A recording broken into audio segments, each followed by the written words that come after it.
Thank you for attending my presentation. I'm Sarah McFarland, and my talk today is titled Inhabiting Extinction in American Climate Fiction. The Earth is currently undergoing what appears to be the second fastest extinction event in its history, behind only the Cretaceous Tertiary extinction 66 million years ago that killed off the dinosaurs and 75% of all plant and animal species. Because of feedback loops in the chemistry of global warming, increasingly catastrophic floods, droughts, hurricanes, melting glaciers, and ocean warming and acidification will amplify climate transformations. In response, several media outlets announced in April that they will now call this a climate emergency because words matter. Climate fiction emphasizes the effects of the climate emergency. For instance, Kim Stanley Robinson's 2020 novel, The Ministry for the Future, constructs a very near future Earth in which readers find a zeitgeist in action, climate diplomacy alongside secretive populist rebellions, massive geoengineering efforts alongside mass worker and student strikes, a complete overturning of the global economic system in favor of a carbon coin tax and reward structure, the creation of rewilding corridors alongside a half-Earth human population reduction. Robinson's novel imagines what it will take to effectively mitigate the climate catastrophe, rapid and absolute change now. Yet it is an unusual book, and I wondered while reading it who might be the intended audience, and what kind of reader would be motivated by the nearly 600-page, multi-narrated novel that includes a chapter by a photon and one by a carbon dioxide molecule. It seems to be an instruction manual for solving the climate crisis, rather than a science fiction world that readers can fall into with their imaginations. There is no individual narrative voice to become attached to, much like the super wicked problem of climate change has no singular solution. But the experience of one person is often more effective at creating urgent solutions to problems than can be the story of many. As a subgenre of post-apocalyptic fiction, climate change literature has resisted facing the potential of human species extinction, instead following traditional generic conventions that enable redemptive endings for primitivist communities of human survivors. Human psychology struggles to imagine a tomorrow that is hugely different from yesterday. This is called the availability heuristic, a form of bias based on what an individual can recall from memory. So a valuable narrative construct is one that allows readers to imagine the experience of a human endling, the last human witness to extinction. What happens in a narrative when there is no chance for redemption, when the means necessary for species survival are no longer available? What I'm calling eco-collapse fiction prioritizes realism, diminished ecosystems, and forecasts human extinction by rejecting the recreation of a lasting human community. Realism is important because world building that's too fantastical reduces the feeling that the narrative experiences what things feel like, as Bill McKibben puts it. Escapism also implies that the human species will evade the consequences of the climate catastrophe to the bioworld, as though we're not always already fully entangled with it. Cormac McCarthy's The Rhode is an example of eco-collapse fiction because although the unnamed cause of global ecological devastation is probably nuclear rather than anthropogenic climate change, The novel reveals what a dead biosphere would feel like. The novel is about a man and his son who are trying desperately to survive in a dead landscape by finding increasingly scarce food while avoiding the cannibalistic bad guys, as they call them. The father refuses to acknowledge that his son is not an exception to the death and destruction all around them. He is convinced, however irrationally, that his son will somehow survive to make a life. It's unclear what that would look like, though. There is no refuge in the world of the road. The boy finds a family at the end of the novel, so even though nothing in the setting has changed, there is still no food or safety or a future. The novel appears to resolve and appears to feel somewhat like a happy ending, although with a bit of thought, readers know it isn't really. There is no hope for continued existence. Unlike in The Road, where the apocalypse leaves the human population largely intact to compete for diminished resources, in Peter Heller's The Dog Stars, a disease first depopulates the earth of people alongside and exacerbated by warming weather patterns and the mass extinction of species. While The Road enables readers to reflect on what it means to be alive in a dead world, The Dog Stars encourages reflection about what it means to be the last human alive. McCarthy's The Road approaches an exploration of mere life, in part through the man's denial. Heller's The Dog Stars reveals the challenges of a just existence from a different angle. Part of the answer to the question of what it means to be human rests in how characters fight the tendency to focus only on their own short-term physical survival. The protagonist, Hig, complicates the instinct for self-preservation. He reports on his deep relationship with his dog, Jasper, his compassionate care of people in a Mennonite community dying of a contagious blood disease, his partnership with another man, Bangley, and his rescue of Seema and Pops from their drought-ruined canyon farm. But Hig's experiences in the novel are based on journaling of the past, not a thriving present. The novel is one of species extinction, narrated by the last witness, by the human endling, rather than a depopulated but expanding future for fewer human survivors to navigate, that utopian vision so common in climate fiction's generic conventions. The Dog Stars constructs a version of post-pandemic eco-collapse where there is no community to form. Thus, rather than portraying false hope for species regeneration, the characters demonstrate a way out of learned hopelessness in the face of catastrophe. The novel thus showcases adaptive characteristics rather than individual or small group salvation. For example, The Dog Stars centers justice and the inclusion of bodily difference, especially seen in the character of Seema and the Mennonite community, both which figure disability, chronic illness, and the interlinking of invisible materiality with the self. Seema's physical fragility makes visible the essential inclusion of marginalized people, especially as she fearlessly interacts with the ill and contagious Mennonite community, a restoration as defined by Eli Clare. By asserting intimacy, mutuality, and co-becoming, she transforms Hig's understanding of disability, chronic illness, vulnerability, and risk with her engaged recognition and physical touch, not despite of, but regardless of, the Mennonites living with a deadly contagious disease.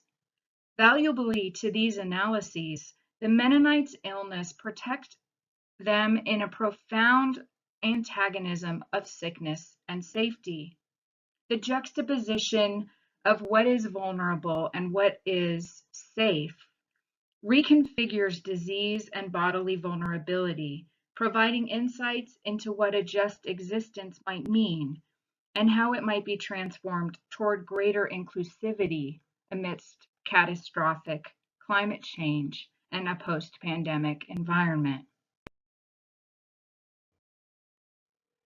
Seema also illustrates how the kind of emotional flexibility shown in Emile Bruno's work results in more equally distributed empathy toward both in and out groups, challenging the tribalisms and good guy, bad guy structures common to post-apocalyptic genres. Higgs' visits to the Mennonite community demonstrate empathetic concern. He brings them cases of Sprite, he fixes a water pump, and he shows them how to make a fish trap. But Higgs doesn't get close to the sick Mennonites. So Seema's inclination to touch calls attention to the ramifications of physicality, something many of us have experienced amidst the physical distancing of the COVID-19 pandemic.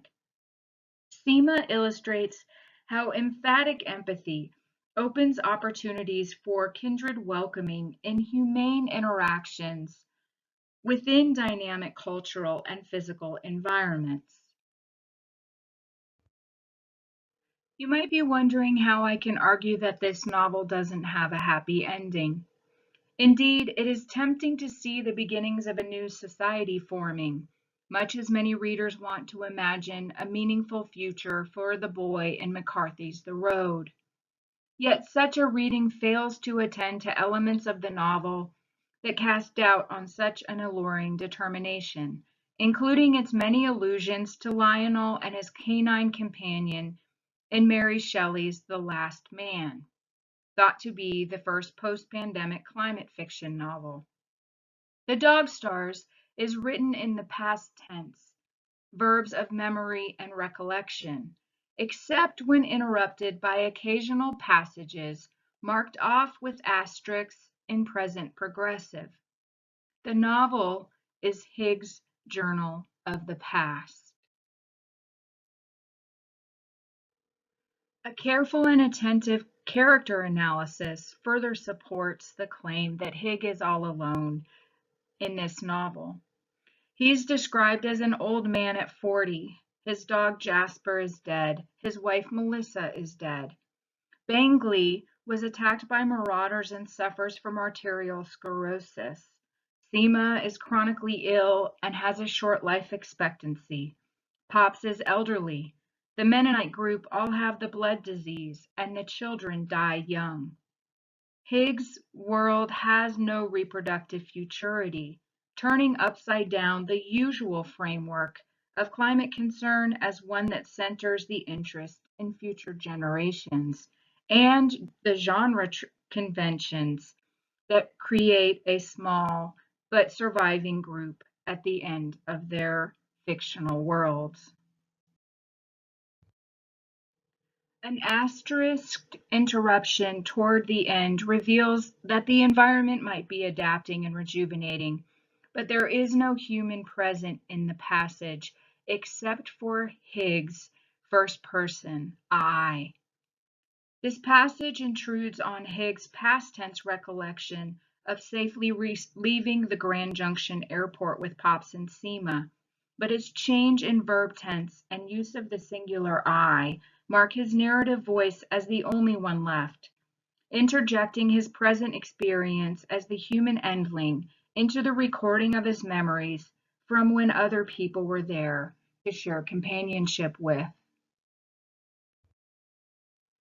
A number of times throughout the novel, Higgs states directly that the experience narrated are memories or dreams, and that he is struggling as the only person. Rather than an optimistic narrative ending, then, that leaves readers with hope for a regenerating human community, the novel ends as it began. Higgs is all alone. Readers cannot experience the actual last death, that of the writer-narrator, by virtue of narrative requirements. Someone has to write the journal after all, which leaves open further considerations. In Serenella Iovina's judgment, the opportunity for what she calls narrative re-inhabitation becomes a vehicle for ethical consideration. Readers are encouraged to participate in the fluid potentiality of the endling's experience after the end of the novel. We can visualize extinction, in fact, as part of our human ability to fantasize, perhaps optimistically imagining a peaceful death for the last human, like David Quammen envisions the death of the last dodo. Hig, in The Dog Stars, contemplates a similar end. He says, "I was wondering, is this what it's like to die, to be this alone, to hold to a store of love and pass over?" Readers also have available to their imaginings the emotional resonance from images of the starvation shudders of polar bears, violence and death in communities the world over, or any other number of situations available to visualize the endling's end. Perhaps inhabiting extinction is what's necessary to engage the unprecedented levels of cooperation and the massive global mobilization necessary to fully decarbonize, to reduce ecological, economic, racial, and other inequalities, and change the trajectory by reframing competing human interests into shared interests for all life on Earth. Narrating human extinction in climate fiction at least encourages readers to imagine what being an endling might feel like, and in identification with the nearly 1 million species threatened with extinction today. Thank you for viewing my presentation today. I look forward to answering any questions and for continued discussion. Hi everyone! Thanks so much for attending from wherever you are. My name is Nicole Merola. I am Professor of Environmental Humanities and American Literatures at the Rhode Island School of Design. My presentation today is called Closely Reading Great Auk Extinction with Walton Ford. I've adapted today's remarks from a chapter that appears in the anthology Close Reading the Anthropocene. Citations for texts and images will appear at the end of the presentation. My research examines how cultural objects help us think ecology and affect together. To be more specific, I am interested in unearthing and describing relationships between an object's medium, its formal strategies, the affects it encodes, enacts, and transmits, and its politics. I primarily work on literature, film, painting, and photography, and focus on what some might call negative affects, such as melancholy, anxiety, grief, anger, and horror. One goal of my work is to particularize and historicize the contours of these contemporary socio-ecological affects. In other words, I'm looking to the texts I study to help me diagnose emergent affects rather than projecting onto texts ahistorical ideas about environmental emotion. I'm interested also in thinking about how different reading and interpretive strategies move across media. Current recirculating debates in literary studies about how to read now, which overlap environmental humanities and eco-critical questions about what it means to read in the midst of myriad, differently experienced socio-ecological stresses, animate my research. First, a bit of information about the great auk and its species Demise. If you aren't familiar with the great auk, This wood engraving from Thomas Bewick's A History of British Birds, Volume 2, Water Birds, published in 1804, offers a good introduction. The single great auk, in its summer plumage, is perched on a rock in a manner that enables Bewick to detail the texture of its feet and beak and gesture to the arrangement of feathers on its wing and upper chest. The great auk was a flightless North Atlantic seabird that inhabited low Arctic and boreal regions and came ashore in large colonies only to incubate one egg per year per breeding pair.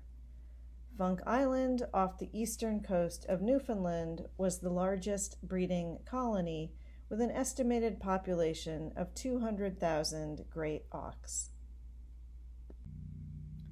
Great auks went extinct in the mid-19th century. The IUCN Red List of Threatened Species marks 1844 as the death date of the last known pair and 1852 as the sighting of the last live great auk. The great auk's fatal misfortune was to congregate and reproduce in locations relatively accessible to human predators. The species was a casualty of the cumulative consequences of evolution, transatlantic exploration and imperial expansion, and particular patterns of overconsumption.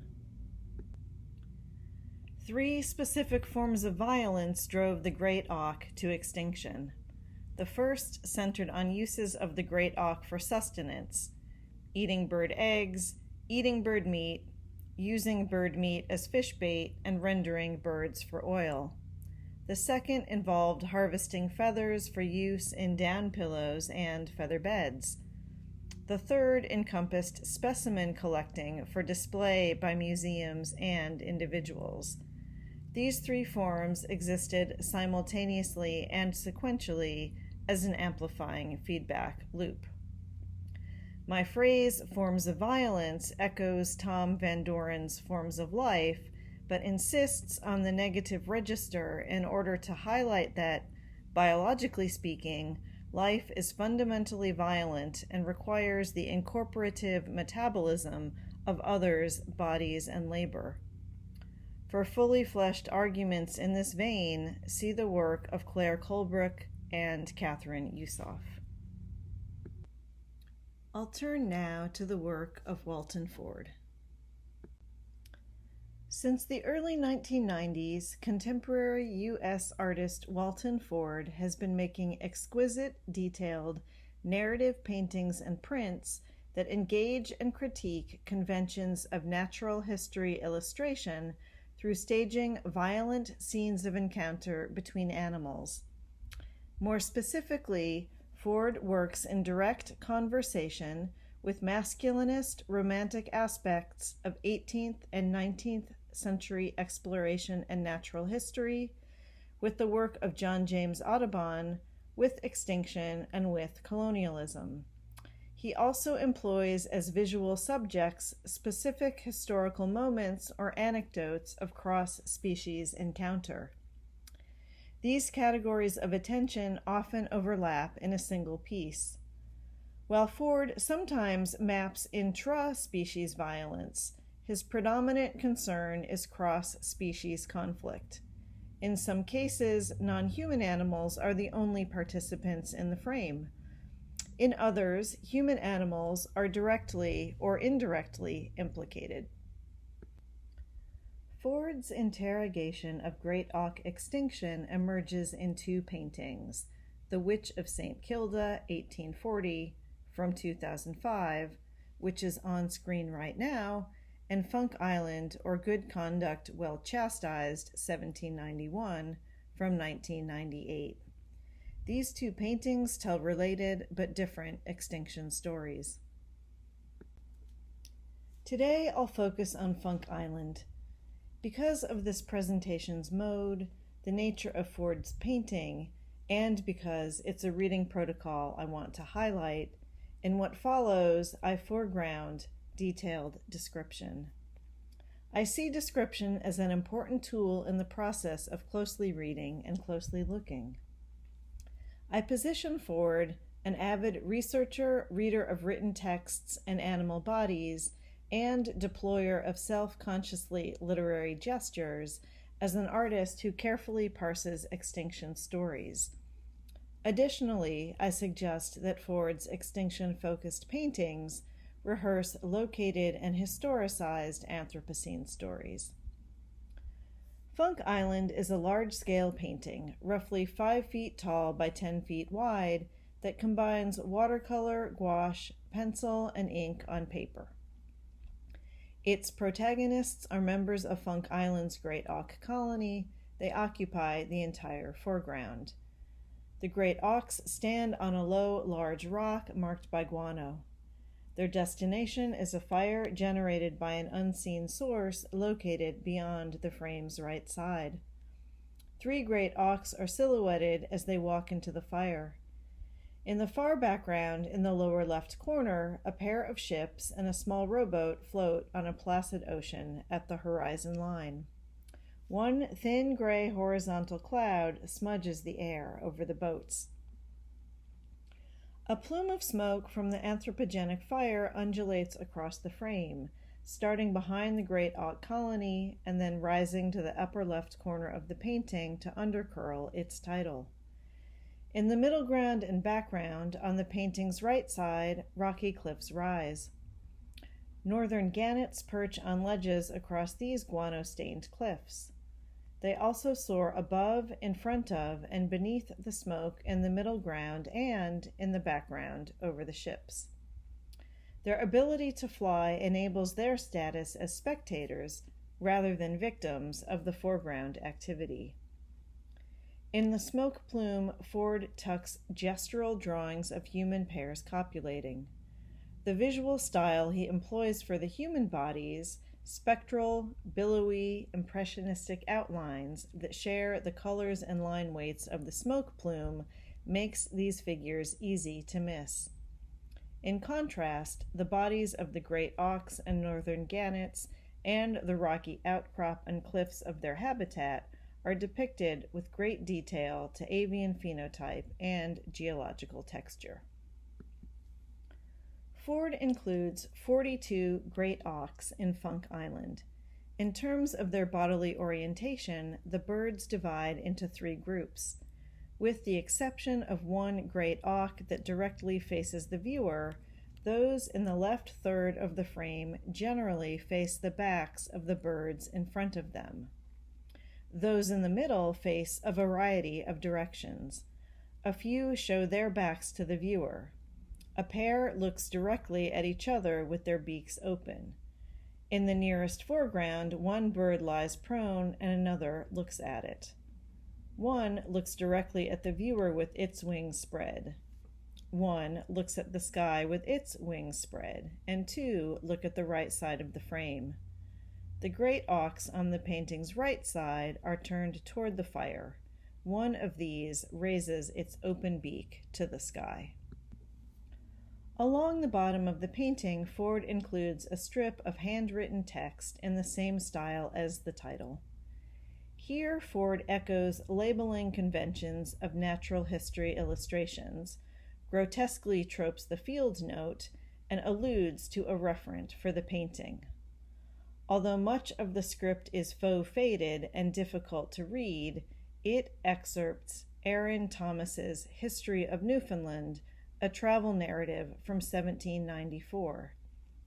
The passage details what Thomas calls the constant practice of horrid cruelties of Great Auk harvesting on Funk Island. Of particular relevance, given the elements in Ford's painting, is Thomas's reference to a kind of autocombustion. In other words, because Funk Island had no trees, sailors would render Great Auks for oil in order to fuel the fires for cooking them. Careful description of Funk Island helps us excavate how Ford's diligence in portraying Great Auk habitats and their fragile and vulnerable bodies positions them as grievable subjects. It also reveals his elusive tendencies, which pull anecdote, archive, citation, geographical location, and history into the frame, thereby situating the painting within wider socio-ecological contexts. Essentially, in Funk Island, Ford consolidates into one terrible image of great auk destruction the repeated patterns of over-harvesting that decimated the island's colony. While Ford includes no human figures within the frame, the boats and fire clearly signal their immediate proximity. These elements make it impossible to disavow the anthropogenic origins of the violence the painting depicts. Through the habit of gesturing beyond the frame, Ford suggests the full story exceeds the accounting capacities of this painting, of painting in general, and more broadly, of any media or cultural object. In other words, unlike individual great auk bodies, the full contours of the event of its species extinction cannot be captured. The painting's size, shape, and the mass of birds it presents operate in both microcosmic and proliferative fashion. While the great auks have a clear and final endpoint for their horrible horizontal procession, i.e. the fire, their point of origin is outside the frame's left edge. They could be emerging from the water or walking along other rocks. Paired with the mass of great auk bodies in the frame and their linear journey toward death, this absent origin invites imaginative consideration of the fantastic biomass of a full breeding colony. Part of what Ford's painting requests from its viewer is consideration of the affective, biological, and existential weight of great auk extinction. The content and tone of Funk Island make avoiding this task difficult. Ford hammers the theme of the total truncation of great auk futurity directly via the unscathed northern gannet colony, the fire, the quote from Thomas, and the complete absence of great auk eggs. The painting's subtitle, Copulating Human Figures and Boats Afloat in the Background, operate indirectly to further underline avian finitude by indexing the transatlantic exploration and trade networks that ensnared Funk Island's great auks. Ford sutures these details into a metonymic procession that underlines the consumptive nature of all metabolic activity. In other words, Ford underlines the fact that human pleasure, procreation, and population growth depend on the bodies of other creatures. In this case, feathers for comfort during sex, and meat and eggs to fuel anthropogenic activities of harvesting North Atlantic cod stocks and expanding empires. In conclusion, Ford's work notably foregrounds connections between colonialism, consumption, and extinction. In Funk Island, Ford presents to and enlists the viewer in composing and processing an archive of the unfolding of the great auk's extinction. By surfacing a particular location and set of historical patterns in great auk extinction, Funk Island, and the larger contexts it invokes, presents new moments for periodizing the Anthropocene and expanding the types of stories that get told under this rubric. By offering dates tied to the exploitation of non-human animal bodies, rather than dates primarily tied to human inventions, Ford's work decenters more familiar forms of Anthropocene discourse. Just as crucially, Ford's great auk paintings make clear the importance of enlarging the archive of Anthropocene affects.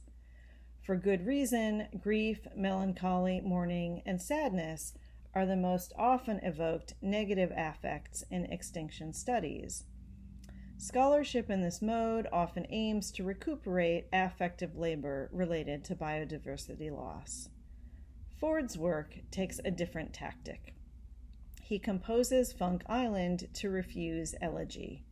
Instead, he presents horror, a lingering and non-recuperable response that adheres to the irrevocable severing of genetic lines as the proper method for closely reading extinction.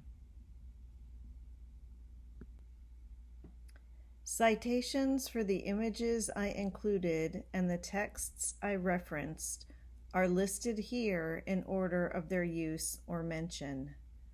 For a longer version of this work, please see the anthology Close Reading the Anthropocene, edited by Helena Feder, newly out from Routledge. Thanks again for attending. Hi, I'm Tim Sweet from the Department of English at West Virginia University. The title of my paper is Indigenous Nations, Treaties with Animals, and Latour's Parliament of Things. I'll begin with the Land Acknowledgement Statement of West Virginia University's Native American Studies program. West Virginia University, with its statewide institutional presence, resides on land that includes ancestral territories of the Shawnee, Lenape, Haudenosaunee, Cherokee, and other indigenous peoples. In acknowledging this, we recognize and appreciate those indigenous nations whose territories we are living on and working in. Indigenous peoples have been in the land currently known as West Virginia since time immemorial. It is important that we understand both the context that has brought our university community to reside on this land and our place within this long history.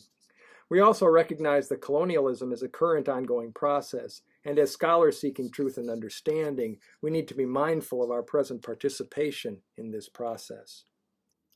My talk today draws on one thread of my forthcoming book, Extinction and the Human: 4 American Encounters. In May of 2019, a United Nations-sponsored assessment of global biodiversity concluded that the current rate of species extinction threatens a sustainable human future. The report, published by the Intergovernmental Science Policy Platform on Biodiversity and Ecosystem Services, IPBES, found that around 1 million species are threatened. As IPBES Chair Robert Watson interpreted the report, the most important thing isn't necessarily that we're losing 1 million species, although that's important. The bigger issue is the way it will affect human well-being. In order for the report to inspire action, Watson suggested, we need to link it to human well-being. That's the crucial thing. Otherwise, we're going to look like a bunch of tree huggers. Biodiversity, as Ursula Heise has observed, is as much a cultural as a scientific question. It's an assessment of what we value. The IPBES report's core value, according to Watson, is humankind's flourishing, not merely our survival as bare life, to use Giorgio Agamben's phrase, but our well-being, our human well-being. In rhetorically differentiating this value of human well-being from unspecified values held by tree huggers, Watson dismissed one of modern environmental activism's most prominent claims, namely that the planet can be saved by tapping the power of biophilia. Biophilia is the capacity for cross-species love that conservation biologist Edward O. Wilson posits as a key feature of humankind's species being. As the founder of conservation biology, Michael Soule, puts it, we only protect what we love. Beyond biophilia, eco-critics have entertained other models for fostering biodiversity. Heise, for example, posits but does not develop a program of multi-species justice in her recent book Imagining Extinction. An alternative to a multi-species justice program would be an emphasis on companion species, those species that are most closely entangled with humans, as explored, for example, by Donna Haraway in When Species Meet and Staying with the Trouble. Although when entanglements reach the order of 1 million, this focus on companion species seems rather limited. For a more expansive biodiversity program, we might return to Aldo Leopold's land ethic, which directs us to examine each question in terms of what is ethically and aesthetically right, as well as what is economically expedient. A thing is right when it tends to preserve the integrity, stability, and beauty of the biotic community. It is wrong when it tends otherwise. The land ethic changes the role of Homo sapiens from conqueror of the land community to plain member and citizen of it. It implies respect for fellow members and also respect for the community as such. Now, while any number of environmental writers have used the idea of community, few have used the political language of citizen. In this usage, readers of Bruno Latour might hear a resonance with the project of assembling a parliament of things to organize environmental relations. One feature of these relations is that only humans seem to be able to speak. Thus, Latour has suggested that we expand our understanding of what counts as language, observing that non-humans can participate in the parliament of things by means of the sciences, which provide speech prostheses through which non-humans can speak their positions and interests. A complement to programs that have emerged from the modern Western tradition, such as multi-species justice or the land ethic, is the indigenous American practice of treaties with animals. As Chickasaw novelist Linda Hogan puts it, that we held and still hold treaties with animal and plant species is a known part of tribal culture. The relationship between human people and animals is still alive and resonant in the world, the ancient tellings carried on by a constellation of stories, songs, and ceremonies. These stories and ceremonies keep open the bridge between one kind of intelligence and another, one species and another. To take just one example, from Anishinaabe scholar Leanne Simpson, for thousands of years the Mississauga Anishinaabe met with the Fish Nations twice a year at a particular narrows between two lakes to tend to their treaty relationships and to renew life, just as Gitse-Manado, the creator, had instructed them. Such treaties are now difficult to maintain, Hogan asserts, since the Western mind has resulted in a way of living in the world that has broken the trust between human and animal. The practice of treaties with animals opens several points of comparison with Western paradigms. Like Latour's suggestion regarding scientific speech prostheses, treaties require a common language or translation in order to reach a legitimate agreement. Like Leopold's use of the term citizen and Latour's proposal for a parliament, the treaty form organizes environmental relations as political relations. As distinct from biophilia, the treaty form is grounded not in love, but in the recognition of sovereignty and mutual respect. In human diplomacy, whether the example case is the Treaty of Westphalia or the ancient confederation of the Haudenosaunee Five Nations, the treaty form developed in order to resolve histories of violent relations. Similarly, treaties with animals are founded on histories of interspecies violence, as some traditional indigenous stories explicitly recognize. According to an Anishinaabe story, long ago the deer, moose, and caribou were captured by the crows. Now, my sources for this story are the Anishinaabe scholar and storyteller Basil Johnston and Anishinaabe legal scholar John Burroughs, who retells it from storyteller John Najawan. The story goes that the Anishinaabe went to war against the crows to rescue the game animals, but the game animals did not want to be rescued. The crows, who merely fed on the remains of dead animals, did not harass them as the Anishinaabe had done. As the deer chief explained to the Anishinaabe chief during a truce, the crows have treated us better than you ever have treated us. You have wasted our flesh, you have despoiled our haunts, you have desecrated our bones, you have dishonored us and yourselves. Without you, we can live, but without us, you cannot live. Without the game animals, the Anishinaabe would face extinction. The Anishinaabe chief asked, "How shall we atone for your grief?" The deer chief answered, "Honor and respect our lives in life and in death. Cease doing what offends our spirits." So the Anishinaabe negotiated an agreement with the game animals, witnessed by the crows, to organize and regulate interspecies violence. The treaty stipulated that the game animals would willingly allow themselves to be killed, so long as the Anishinaabe observed certain customs and practices and paid respect through prayers that expressed sorrow and heed and apology. Another Anishinaabe story, however, shows animals organizing among themselves to resist human oppression. In council, they formed a multi-species treaty that pointedly excluded humans. During the negotiations, some animals argued for the extermination of humans altogether, saying, "We have suffered enough. The Anishinaabe have killed us, and they have subjected us. Only with the death of man will these injustices cease." But the bear observed that humans were too strong, too many, and too cunning to be exterminated outright. Rather, Bear advised, To make it difficult for man to enslave us again, we will no longer speak the same language. Let men learn to fend for themselves without our help.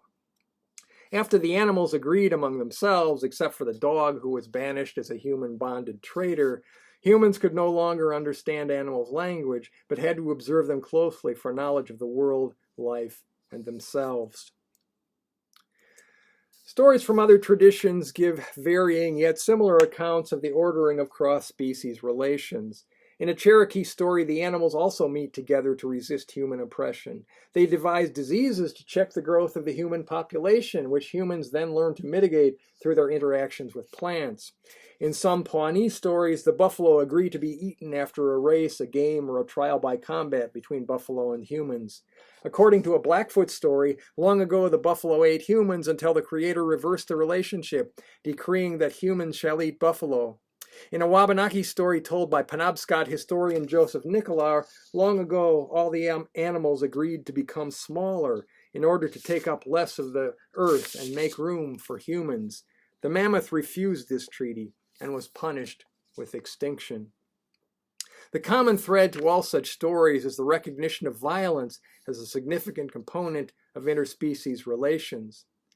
Any response to the sixth extinction ought to start from this recognition. The Anishinaabe, Cherokee, Pawnee, and Wabanaki stories I mentioned even imagine human extinction, which is averted through both animals' limited pragmatic generosity and humans' ingenuity. Some stories are optimistic about cross-species communication as required by the treaty form, but others declare that it is to the animal's benefit not to speak a language that humans can understand. Such stories foreground the question of cross-species communication, a minimum precondition of treaties. If the animals can't speak for themselves, it may now be more urgent than ever that we have to speak for them, as Linda Hogan and others argue, to reaffirm their treaties with humans. Speaking for non-humans, as we have seen, is also the premise of Latour's Parliament of Things, in which cross-species communication is enabled by scientific speech prostheses. For Hogan, indigenous peoples are the exceptional humans who can understand and translate animals for the rest of humankind. For Latour, scientists play that role. While both Hogan and Latour use governmental figures to prescribe the relation between humans and non-humans, their frames bear different, complementary implications.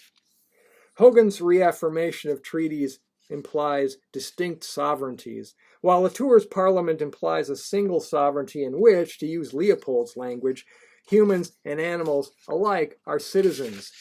Each frame, governmental difference and governmental unity, is anthropomorphic, and each is useful in its own way.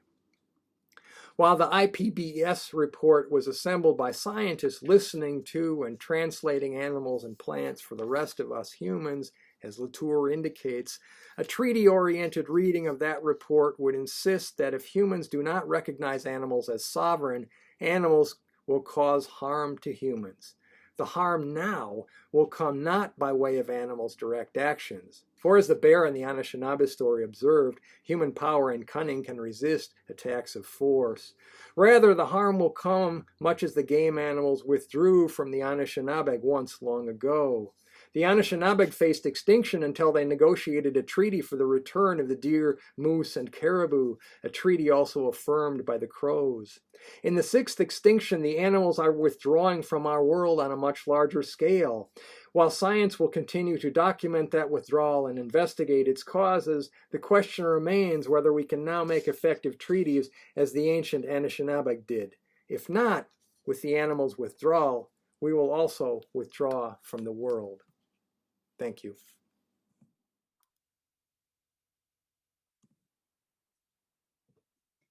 Fast Extinction, Slow Art. This is part of the ASLE panel at the American Literature Association conference.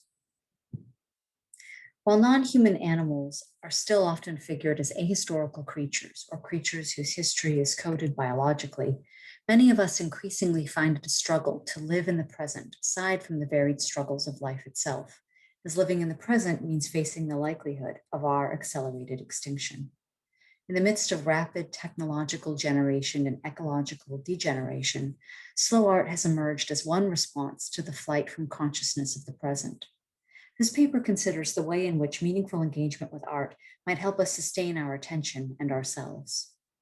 Of course, there isn't one slow art, but slow arts in concept and practice. For example, the slow art movement created by Phil Terry in 2008 aims to combat our collective tendency to spend, on average, 17 seconds looking at a work of art in a museum, depending on the data you're looking at. A survey paid for by the Visitor Studies Association has it for Americans at 6 to 10 seconds, also the average time spent on a web page. Generally speaking, people spend more time reading museum information tags, tellingly referred to by some curators as tombstones, than looking at the paintings, sculptures, or installations to which they refer. Terry first had the idea in 2008 after hours in the Jewish Museum in New York looking at Hans Hofmann's Fantasia and Jackson Pollock's Convergence. Here is Hofmann's Fantasia.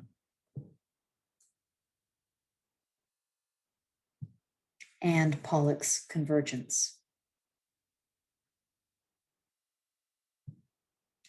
Today, more than 110 museums and galleries around the world slow down each year on April 10th, Slow Art Day, and many museums include more experiential programming. At the academic end of the slow art continuum is the late Arden Reed's Slow Art, the Experience of Looking Sacred Images to James Turrell. Reed focuses on acts of calling and recalling, considering slow art both in terms of particular works, which build into their form or content and unfolding over time, even if they are stationary, and processes and practices of engaging with various works against the backdrop of technological capitalism, or what he calls speed culture. Professor of English at Pomona College, Reed's discovery that a painting could be as rich and as thorny as any literary or philosophical text was inspired by 8 years of dwelling with Edward Manet's Young Lady in 1866 at the Met. And here is Manet's painting.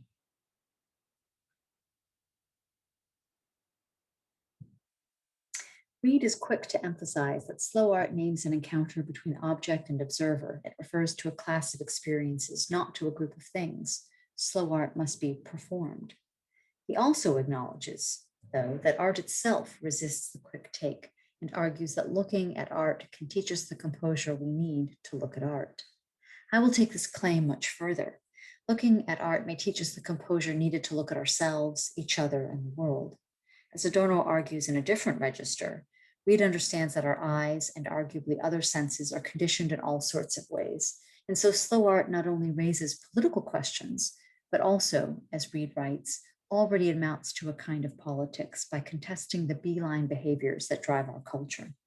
He places his hope in our desire for what I would call complex pleasure, such as the pleasure that aesthetic performative slowness can give against the backdrop of our warp speed present. Although he does not spell it out, the dwelling that characterized Reed's extended close reading of Manet's painting is a form of inhabitation. And here we come to a convergence of close reading and ecology. Both prioritize slowing down and looking around to apprehend similarities and differences, to recognize and value interconnections. Here, close suggests careful attention to both the reading subject and read object. If attention is a form of love, then ecology is, as Gary Snyder has written, a problem of love. And while the sixth maths extinction isn't a problem that may be solved by close reading, I can't imagine it is one that will be meaningfully addressed without it. We need to pay attention, but we can't pay attention to everything around us at once. In this light, slow art is a presence of non-presence, a practice of falling out of step with speed culture to ultimately be present to ourselves and the world around us. We human beings are small, permeable systems in a big, complex world. This intricacy enriches us, but its layers of scale are overwhelming, vertiginous, and technological capitalism both impoverishes this intricacy and adds circuits within circuits of its own wholly human-made systems in ever-expanding real and virtual landscapes. While art nurtures and stretches us, increases our individual systemic capacity for the complexity and ambiguity inherent in the universe, expanding the space within ourselves for otherness, other experiences, ways of being, forms of culture, and forms of life, it requires a slowing out of step with or turning away from the manufactured, multisensory noise that permeates our everyday lives. So, for one example, Like so many, I had seen James McNeill Whistler's mother, Arrangement in Gray and Black, #1, Portrait of the Artist's Mother, 1,000 times without ever really looking at it. And here is Whistler's mother.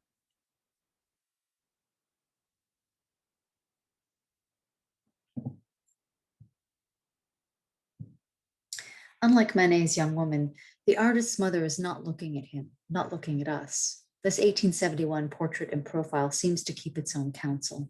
Its subject keeps her hands folded around a lace handkerchief in her lap. Despite the title, the painting contains sepia tones on the floor and in the landscape, a seascape, a little like Monet's The Cliffs at Outretat, the landscape painting that hangs on the wall. I had always thought her expression stern, but with the magnification made possible by excellent digital photography, her eyes look bright and she's almost got a half smile on her face. She seems to resist the viewer's gaze, but also invites us into an attentive stillness. Henry Ossawa Tanner's 1897 Portrait of the Artist's Mother reproduces and reimagines this famous image. And here is Tanner's Portrait of the Artist's Mother.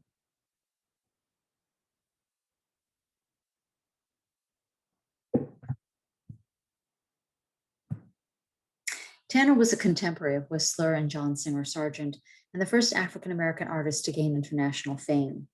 Tanner's portrait depicts his mother, Sarah Elizabeth Miller Tanner, who escaped north on the Underground Railroad as a child, sitting in a chair in profile. The background is much darker and emptier than that of Whistler's portrait.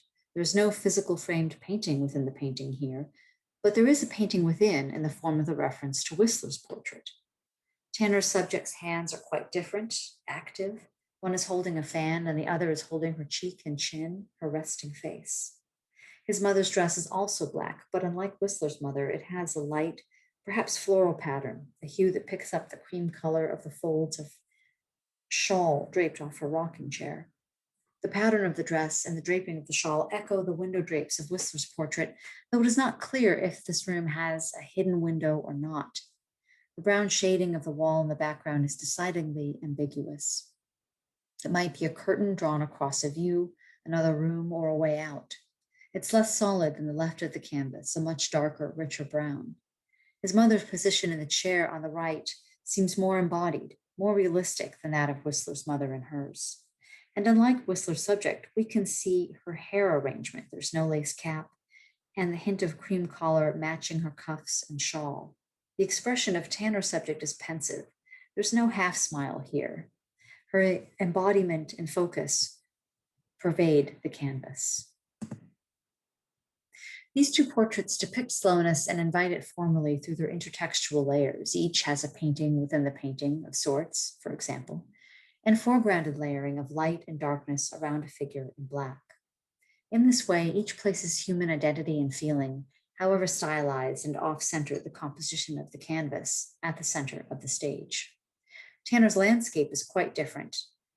It has no date, but it is part of the American to 1910 collection at the North Carolina Museum of Art. While the two portraits engage viewers in the contemplation of relationships between painter and subject, viewer and subject, subject and what she sees, thinks, and feels, this painting calls our attention to human inhabitation. And here is Tanner's landscape.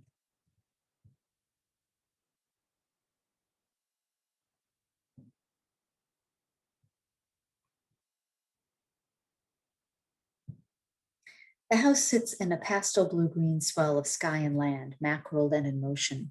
There is an ambiguous dark area in the foreground. Could it be two cloaked figures standing together?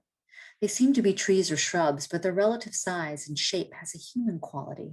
And because they're darker, they seem to be the only things not moving. Even the house seems of a piece with the sky and trees, with brush strokes that suggest weathering. The tone of these overlapping colors, too, is arresting. It is as if we suddenly found ourselves underwater but can still breathe. We're able to take in the extraordinary, almost extra human view of this human world with keen interest and serene detachment. We've become strange mermaids, seeing through a medium that foregrounds the relative motion of time itself, as light travels more slowly in water than air. About 33% slower, the ratio of slowness is the refractive index of the medium. Even more strangely, The earth, the landscape at the bottom of the land or seascape, seems to have its own waves cresting around the dark figures on the bottom right. It not only takes time to see a painting, it takes time to see things in our own seeing. Self-reflexive experiences are available to gallery and museum visitors who slow down online or in person. This is not to say that an experience of the painting isn't enhanced by learning about Tanner's work and life. Born in Pittsburgh in 1859, Tanner was the son of an African-American minister. He studied painting under Thomas Eakins in Philadelphia, and in the early 1890s concluded, "I cannot fight prejudice and paint." He went to France to continue his work and was influenced by the vistas and idealized landscapes of Jean-Baptiste Camille Corot. Tanner spent summer months in Barbizon, favored by dark-toned landscapists, and in the fishing village of Pont-Aven in Brittany, whose art colony included post-impressionist and symbolist painters. Thereafter, many of his works were permeated by dramatic, mysterious light and muted blue-green color harmonies. He would go on to win honors and awards for his paintings of biblical subjects, and in his later years, Tanner was a symbol of hope and inspiration for African-American leaders and young Black artists, many of whom visited him in Paris. In an article in 19th Century Art Worldwide, Will South writes that race remains at the heart of Henry Ossawa Tanner studies, particularly Tanner's own relationship to American racism and a self-identification as white and Black. Looking back at his pastiche of Whistler's painting and his landscape, one might also see a commentary on the complexity of portraiture and landscape as social forms. We see him on both familiar land and also at the bottom of or underneath something, in dreamlike motion, but also subject to a terrible slowness, stagnation. As Reed might say, it is a case of both and, not either or. In landscape, for example, one may experience both the serene detachment of an impressionist plein air water creature and the visceral nightmare of social reality. Equally, slow art is not an either or, not a substitute for a curator's notes or scholar's research. It is an invitation issued by every work of art to every audience, an invitation to a deeper engagement, a practice of seeing or sitting with a work over time, a practice that may be enhanced by the work of curators and scholars. Neil Welliver's 1975 Breached Beaver Dam is another landscape that invites slow seeing. While water seems the subject here, it takes up more than 2/3 of the canvas, it is only that which breaches the work. As the title suggests, underneath is a broken home and above, the silken reflection of the lit from within, gray, pink, and brown-hued trees, perhaps aspen and birch. And here is Welliver's Breached Beaver Dam. Of course, you should pause this to take time to look at each painting.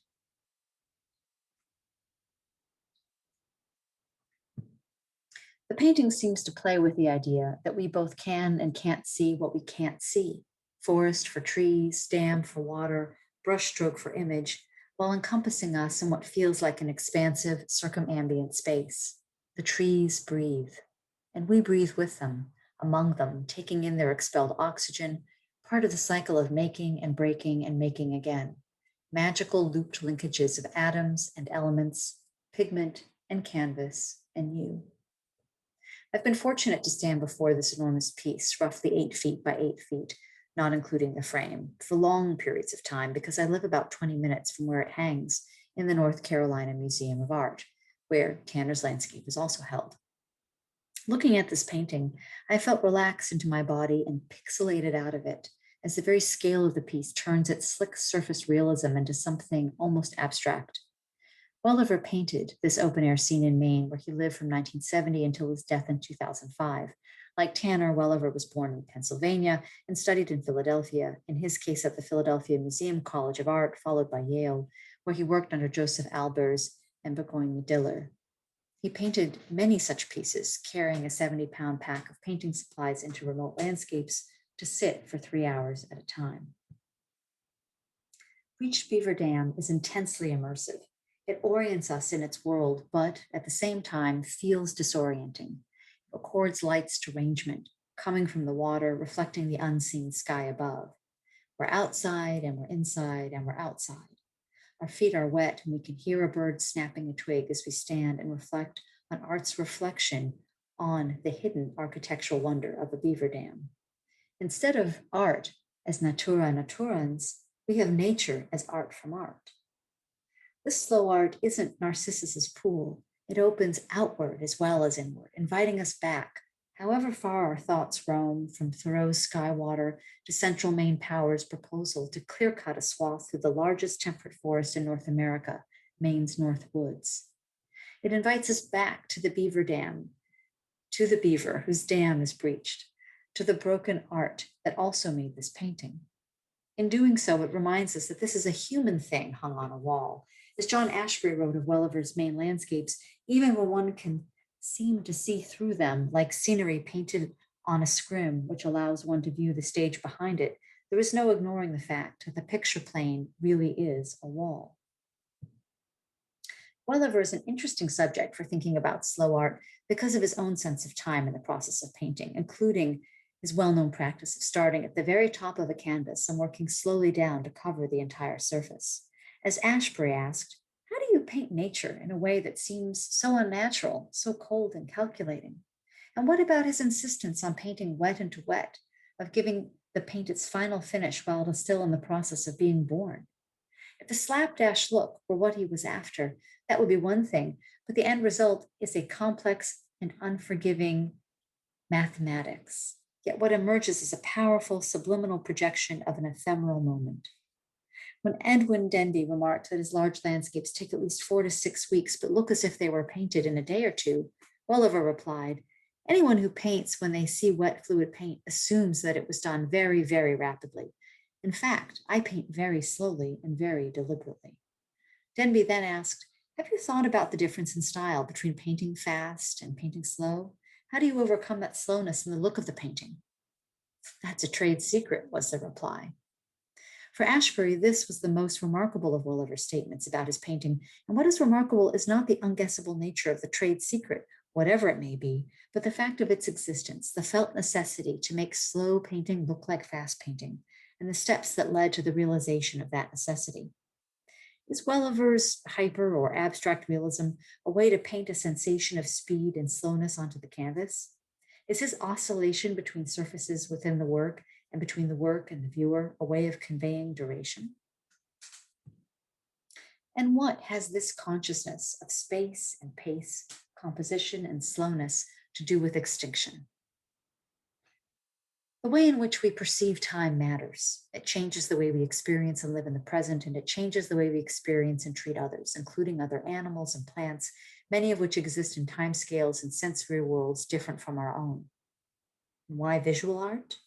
As Bruno Latour has it, though others have made this observation as well, painting is a telling example of the way in which subject and object are always in cultural historical relation.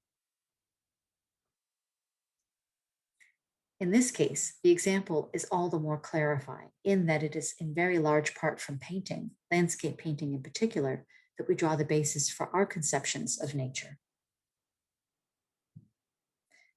Slow art, in particular, may increase our capacity for complexity and ambiguity, expanding the space within us for otherness. Slowing down, falling out of step with manufactured, instantaneous environments can help us be more present to the cares and crises that unfold around us.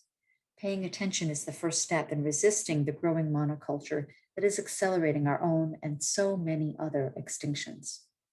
Art, like literature, is still the axe, as Kafka had it, for the frozen sea inside us. It may awaken us not only to alienation and suffering, but also to wonder, beauty, love, and kinship, all that's worth fighting for. Thank you very much.